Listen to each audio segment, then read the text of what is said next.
కావేరీ నమస్తేస్తు సుధాజనీ శ్రీరంగరంగనాథుని దివ్య రూపమే ఈ చిన్న చేప 200 అంటున్నాడండి. శ్రీదేవి నామం సంతతం పాడవే నీలవేణిలో నీటి ముత్యాలు కృష్ణవేణిలో అలల గీతాలు బలికి దొరకూడదు బలికి దొరకూడదు దొరకూడదు.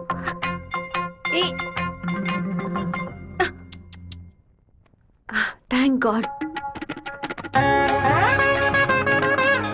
వెళ్ళొస్తాను మావయ్య.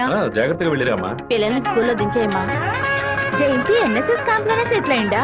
నేను అక్కడే ఉండని, నువ్వు ముందే.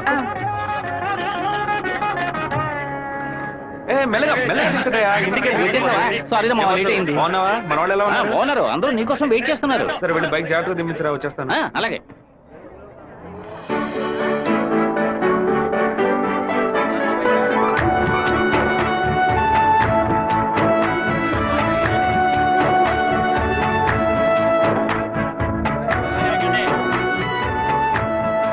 హలో, నువ్వు రాధికే కదా? నేను శివాని. చిన్నప్పుడు అశోక్ విద్యాలయ స్కూల్లో నువ్వు 5th క్లాస్ నేను 8th క్లాస్ గుర్తులేదా? നിങ്ങൾ പറയുന്നത് മനസ്സിലായില്ല.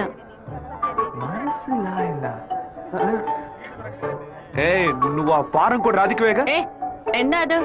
നിങ്ങളതോ തപ്പ പറയുന്ന മാത്രം ഉണ്ട്.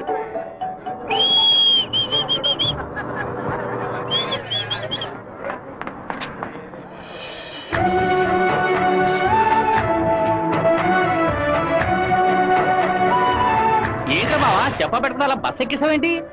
ఏం లేదురా, ఒక అమ్మాయిని చూశాను, నాతో చదువుకున్న రాధిక లేదు, తల్లాగా అనిపించింది, వెళ్ళి అడిగితే కాదంది. సరే సరే రా వెళ్దాం. మాధవరావు అన్న ఎదురు చూస్తున్నాడు. మాధవరావు నీకు బాబాయ్ కదా? రే అవన్నీ తర్వాత మాట్లాడుకుందాం, ముందు బండి ఎక్కరా. ఈ ఆఫీస్ ఇంకా అలాగే ఉందంటే.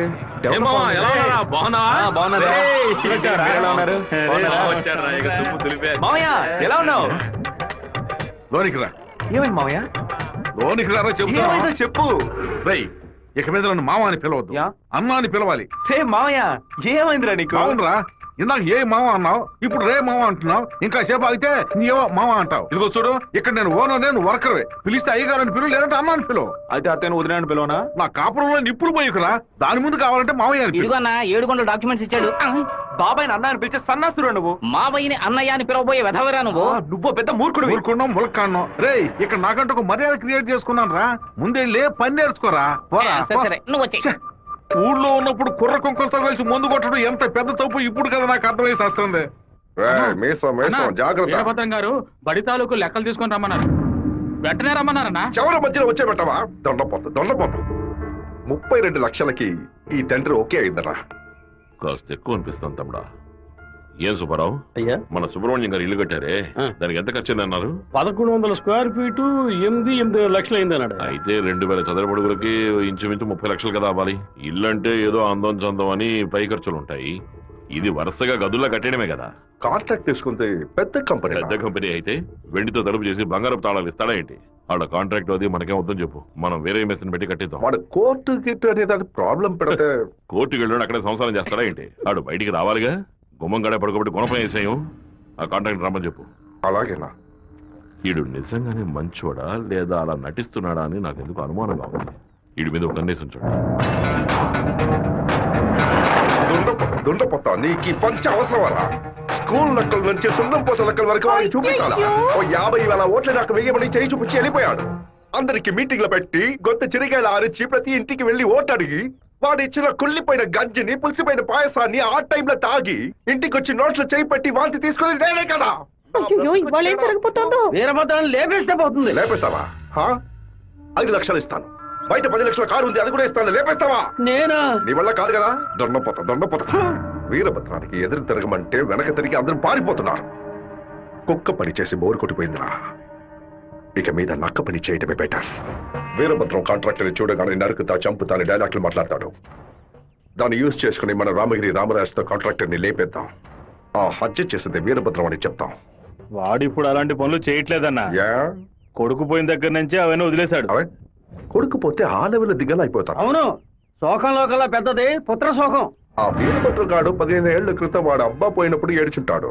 వాడు అబ్బా తర్వాత వాడింట్లో చావలేదు కదా, అందుకే గంభీరంగా ఉన్నాడు.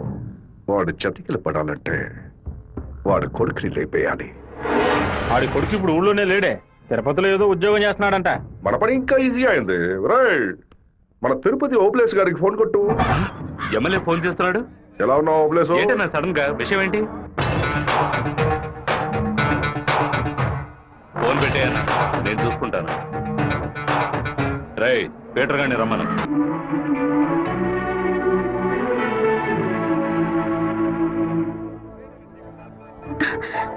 ఏ రాధిక, చెట్టును చూడొద్దు. ఆ పయ్య నేత వందానే ఎదురులా ఉన్నాడు. నువ్వెందుకు రాధిక కాదని